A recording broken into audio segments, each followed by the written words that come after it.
Орозодо тиш жууса болобу? Болот.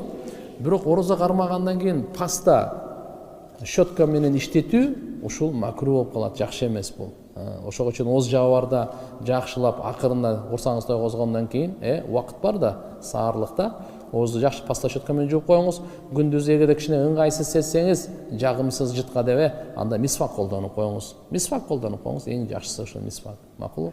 Бирок ошол жерде билип коебуз, ошол кичине жагымсыз жыт ал ооздон эмес, бош ашказандан, ашказан бош болгондуктан кээде чыгып калат. Туган ал жытты, субханалла, ал жытты Алла Тааланын алдында ушунчалык кадыр баркы бар экен, миск атырдан дагы жыттуу экен тугандар. Бир нерсени айтып коеюн. Муса алейхиссаламга мынакей айтып атат, Таурат кийинки сабактарда айтып беребиз, 30 күндө берилген. Орозо кармап, ошондо орозодогу жытын жууп койгондуктан дагы 10ду кошуп туруп 40 күн кылдырып койгон да. Бизге жаккан жытты сен алып койдуң дегендей болупчу. Бул Алла Таалага ыраазы боло турган ушундай амал.